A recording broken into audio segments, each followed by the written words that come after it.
We're going to use the Drawing Compare tool to help us see the differences between the drawing we have and an updated drawing that just landed in our inbox from an outside vendor. The Drawing Compare tool is located on the Collaborate tab.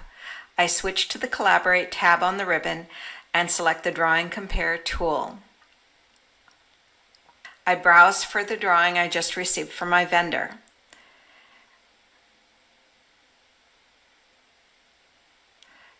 The differences are shown in red and green.